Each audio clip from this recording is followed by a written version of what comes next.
Most times we think of heritage as the restoration of buildings, preservation of styles of clothing, and various things like that. We all know that towns and communities are made up of people. And I think that we should try and record the memories and recollections and some of the lifestyles of the people that live in the community. So I'm here now at Jubilee Manor to do just that. My name is Dorris Smith, and I'm going to be talking to Mrs. Amy Berry. She will tell us where she came from, and what I'm going to ask you is where you were born. I was born in Wiltshire, England. In England? Yes, about 3 miles from Stonehenge, and everybody knows Stonehenge. Yeah. And I was born in 1986.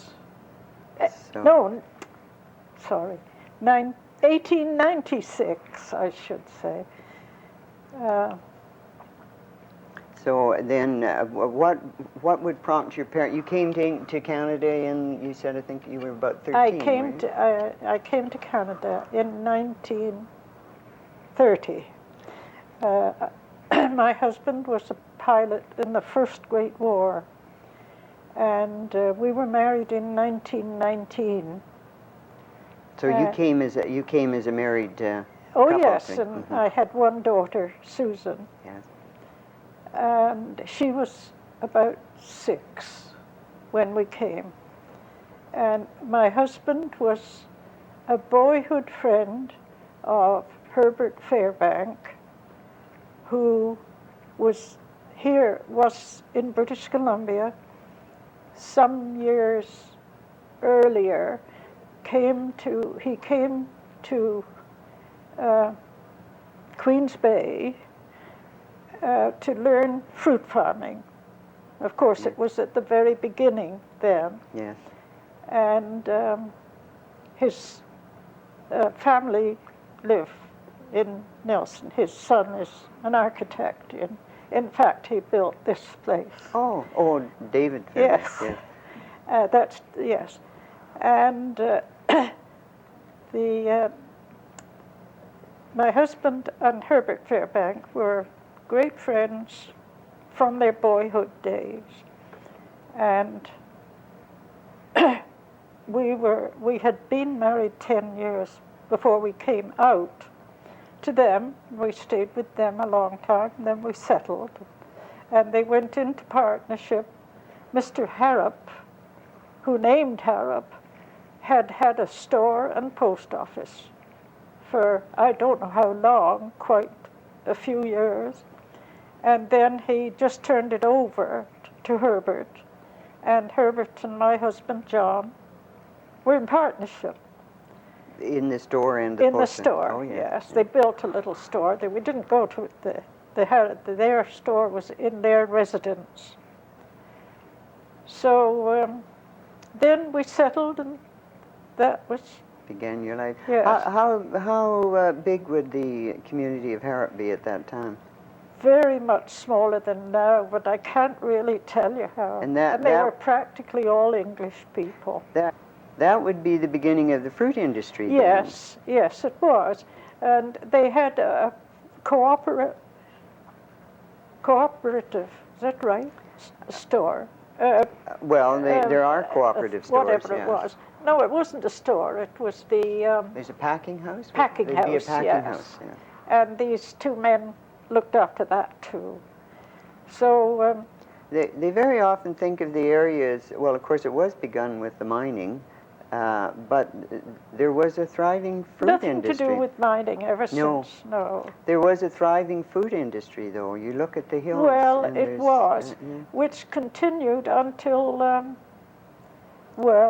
1930, about 38. There were so many small fruits, strawberries, raspberries, and so on, grown in the community, and the places, the farms in Creston and in the valley in Slocan Valley. Yes. They were earlier than we were. And so there was a big jam factory in Nelson run by the McDonalds. Yes. And before the fruit from the Harrop district was taken off, it was Harrop, Sunshine Bay, and Proctor, the jam factory shut the whole thing off. Oh. And they figured there were 20 tons of strawberries left on the ground in Harrop. Oh.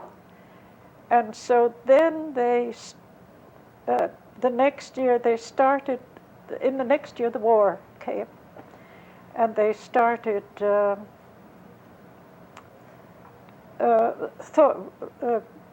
going into the idea of processing the fruit.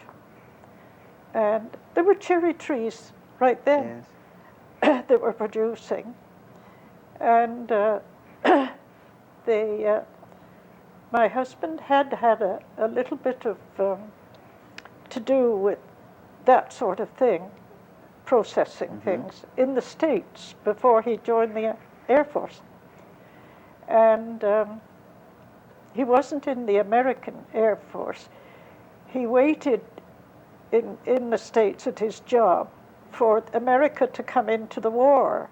And they took so long to do it that he came over to Toronto and joined up. Oh, joined up with Canada. And so then they got going and they processed this fruit. And it grew into a very big thing in the war. There was very little help to get, and they worked very hard. What was the transportation at that time? How would they? Train. We had the train. Oh, yes. Going through freight, you see. And it grew and grew. In the end, they did cherries.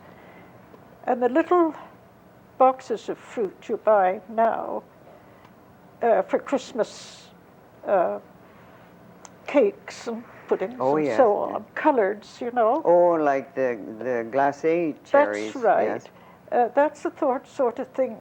They put them in barrels and put some sort of acid stuff on them.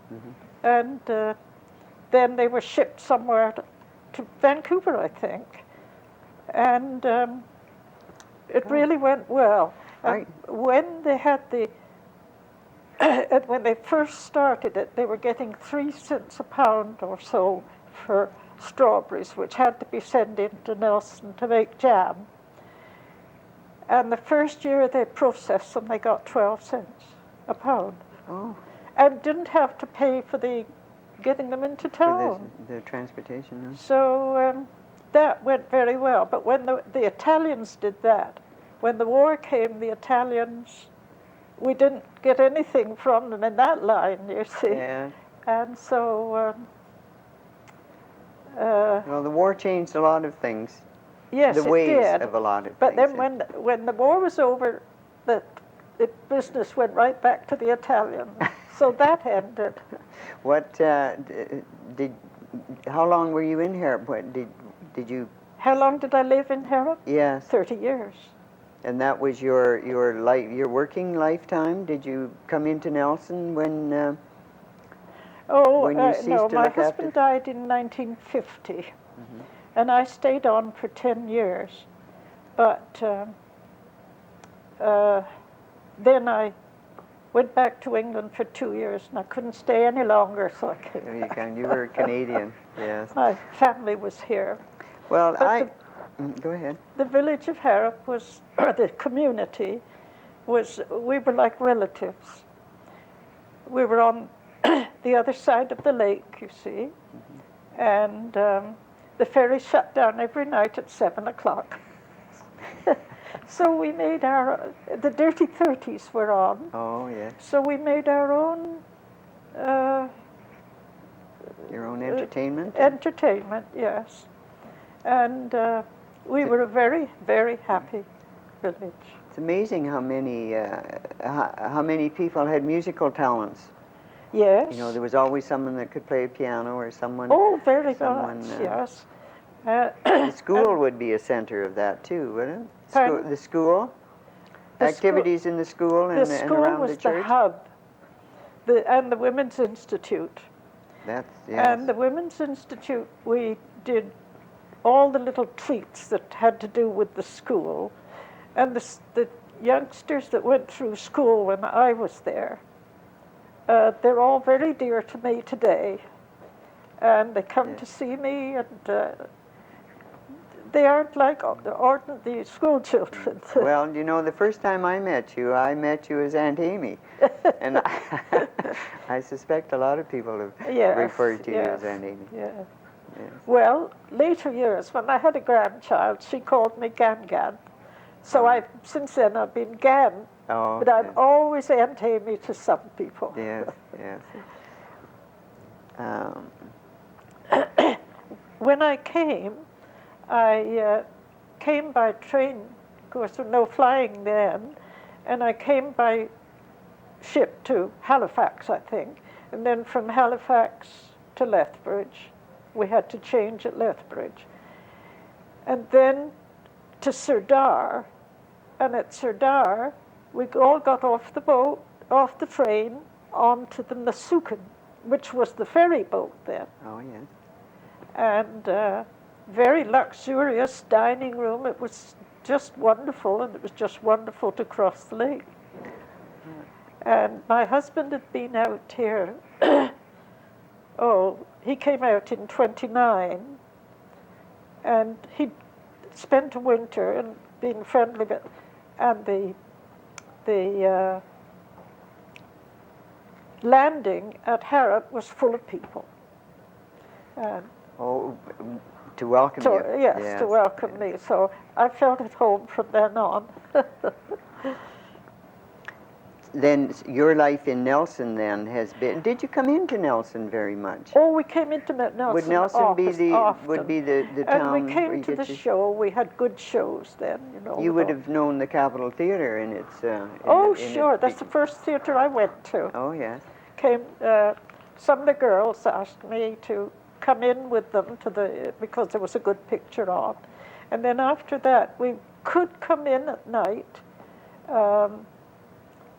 We left before 7, you see, and then we had an arrangement. Had to arrange with the ferryman to take us home, you see, and we had to pay him 50 cents. A lot of money then. Yes, I guess so. Well, there was an opera house in Nelson. Would that have still been operating at that time? It burned down soon after I came. I think I went there once, and that was to a music festival. Oh, yes. Yeah. But it must have been very early in the 30s that that was burnt down. Oh, I see.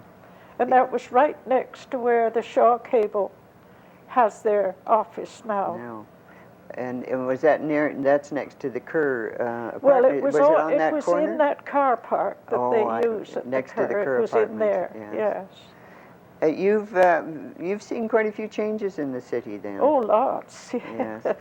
It's hard for, I'm a newcomer. I've been here for 25 years.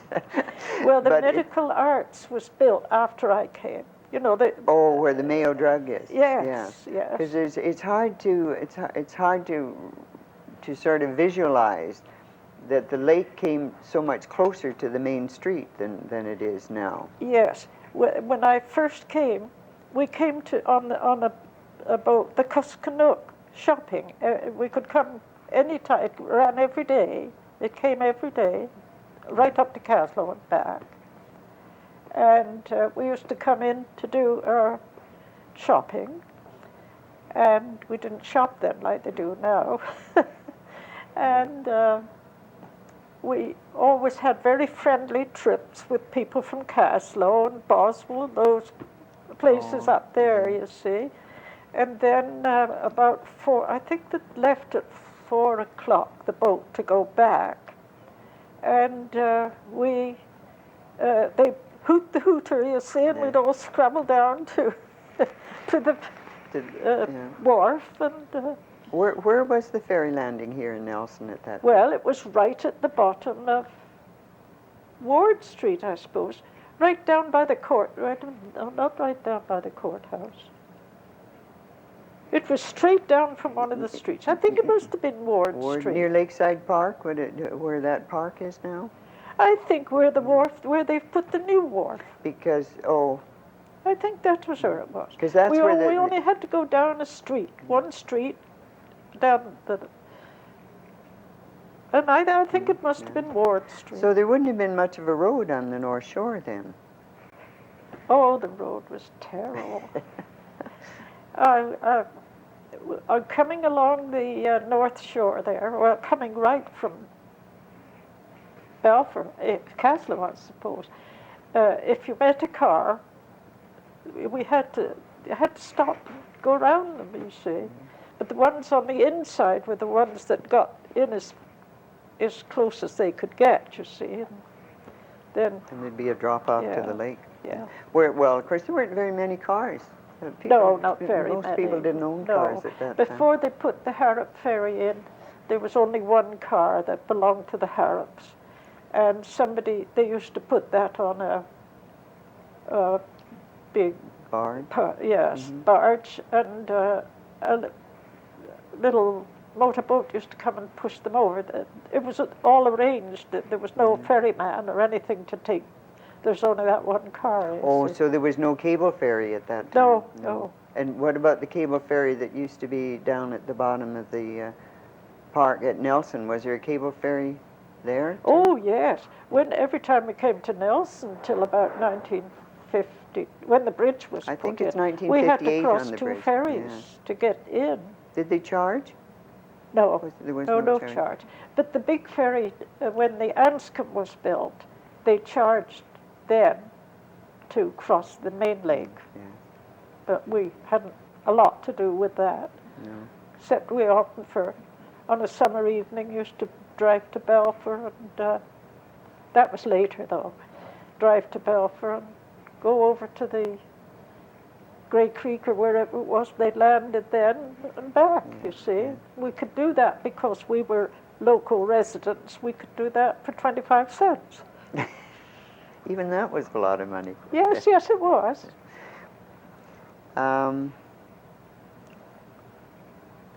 Let's see. When you wanted materials, like if you were sewing and making, I guess you do a lot of your sewing, would you? It was not for in the clothing line. We can go down, there are a lot of stores you can go and make your choices, but... Oh, well, most of the sewing was done locally, but for material, Eaton's catalogue was the Bible. Oh, right. This sounds a little bit like any small community on the prairie. When the Eatons came in and you handed that out over from the post office, you see, you'd say to the man if he came for the mail, well, no dinner today. And you know where they ended up, too. Pardon? You know where the catalogs ended up. Oh, yes.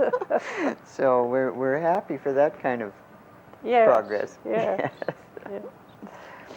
So you've had you've been quite happy since you came to Canada.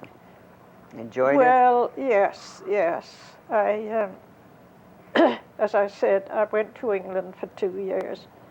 And I went in 1950 and I went again in 1961. That's when I stayed the 2 years. I really went because my sister over there was ill and I thought I could do something for her. But I found there wasn't a great deal I could do for her. And after 2 years, I thought, I've got to go home. I had two little granddaughters, and a daughter, husband. So I just came right back. Home. Well, it's been very interesting talking to you, Mrs. Berry. I've enjoyed it. And maybe we can try and do this again sometime because I'm sure there's lots more stories. I'm sure you've pretty well. I've lived in 20 years since, in Nelson 20 years, yes. But I'm blessed with lots of very good friends. Yes. Thank you very much.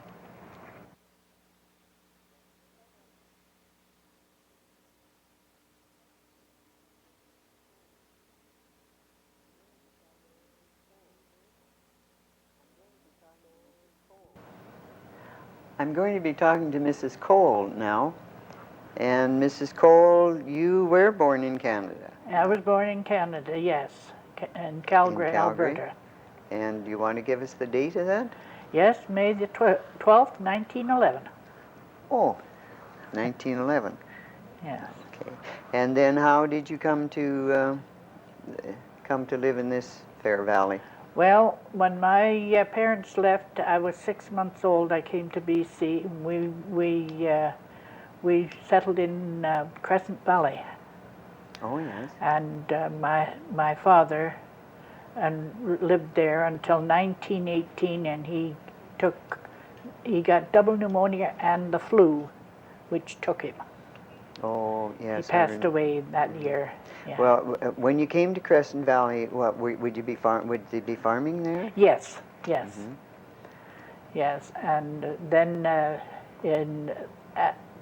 during 1918, there was a big flu epidemic out. Yes, I remember them telling me about that. Well, I took the flu. I had double pneumonia that year, and my dear old grandmother pulled me through. She was a great believer in mustard plasters. I've had one or two myself. Yes. Yeah. Both front and back. So when you lived in Crescent Valley, did you go to school there? That's where I started school, yes. Then you have Yes. others in your family, your brothers and sisters? I have several brothers and sisters, yes. But at the time, I had two brothers, and three brothers and myself. I didn't have any sisters. So after my father passed away, a few years later, my mother married again. Yeah. And she had quite a few more in the family then. Now, can you tell me of any interesting things that happened to you when you were growing up in the valley? You grew up in Crescent Valley? Yes, mainly, I grew up in Crescent Valley, and then we moved to New Denver. Oh, yes. After my mother married again, we moved to New Denver, and we were well known in New Denver, Sandon and Silverton. And that would be when the mining was Yes, very current then. Yes, and I had most of my schooling in New Denver. In New Denver. Yes. And then what? You married? Did you come to Nelson? often? I was married here in Nelson, yes, and I worked in Nelson for quite a few years before I did get married. Oh, yes. Yeah. And what was the occupation? Would you be downtown? Well, I started out being as a housekeeper. Yes. And then I got work in a cafe. Oh, yes. When it was first opened up, where the bus depot used to be at the end of Baker Street. Oh, yes. And it's moved now. And I worked there for a long time. Then I worked for 14 years at the, what's that cafe on the corner of Vernon? At the Shamrock? Shamrock. Grill. Yeah, Shamrock yeah. Grill, yes. Well, you would be living here. Of course, the ferries would still be running then. Oh, at that yes, time. the ferries were running, yes. And I understand there were a lot of great times on the ferries. Oh, there was quite a few times, yes. I can remember when the boats used to run up and down here. When I first came to Nelson, there was quite a crowd go down each time the boats would dock. Yes. Yes. So you would notice changes in the city then? I've seen a lot of changes in Nelson since I've been here. I came here in 1944. From New Denver? From New Denver and Kaslo. Oh, you were in Kaslo too? I lived in Kaslo for a few years, yes. And I worked there for a while. And then I got a job over in Trail. I worked in the Cominco Trail, in the Trail, it's not called the Cominco. Well, that's the name of the company. Yes, Yes. yeah. And I worked there from August to the end of January, while the boys were overseas in the Army. Oh, yes. Yeah. Then when they came back, all those women were let off. Yeah. They're making some protests about that nowadays. That's what I hear, yes. Yeah. When you lived in Kaslo, what was the community like there? Did you? Very small, Yes. but it's got quite a lot Yes. bigger now, though. Yeah. Yeah. Did you have family of your own? I have 2 daughters. I have 2 daughters. One's in Vancouver and the other's way up north in Fort St. John. Oh yes. Yes. But I have 4 stepchildren. Oh, I see. Do any of them stay? Or did... One lady, she's living here in Nelson, but the others are one in Nanaimo, one in Vancouver, and one in Calgary. And they spread around Yes. a lot. Yes. Yeah. Have you? Is there any interesting incidents that you remember that you could recall for us? Well, let's see. I don't know of any that I can think of at the moment.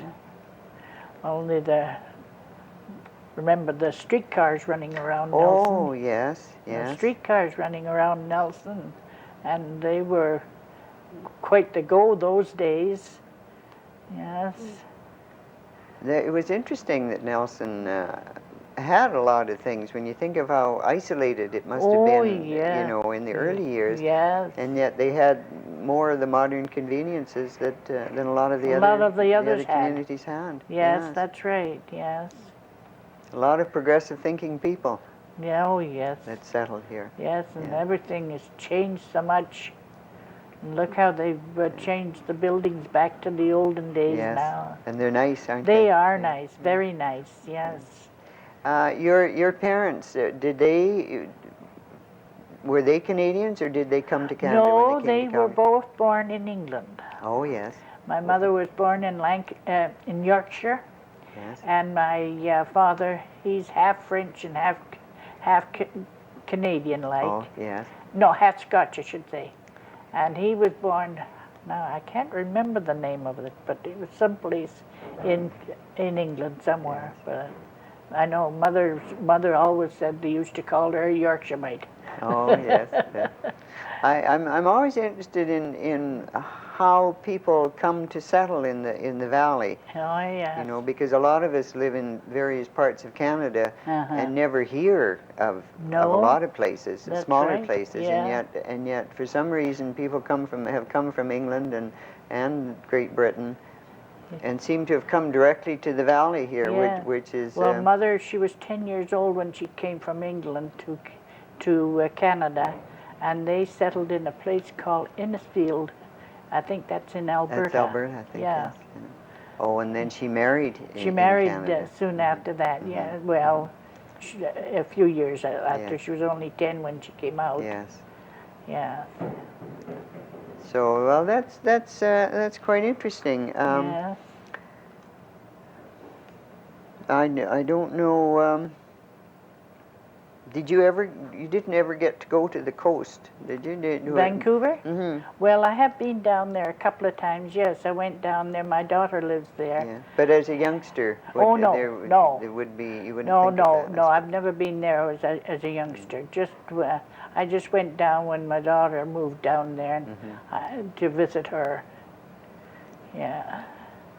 Well, I think that's it's interesting to hear of where the different people come from. You know, Oh, it some is. people have written books that say you've seen one small town and you've seen them all, and Yes. and you know it's made up of so many people that it's Yes. interesting to know where people come from and what makes up that community spirit in Well, a town. it is, you know, or in when a you city. get started, it just seems as though the things that have happened come back into your mind. Yeah. We'll have to thank you for your contribution to these Thank you. interviews. And Thank it's you been very nice much talking for to you. having me. Well, it's been nice talking to you. Yeah, thank you You've very got a much. beautiful spot to be in here. Oh, in the yes, Manor. I like it up here very much. Very friendly. Yes, yeah. Okay, thanks Thank very you much. very May. much.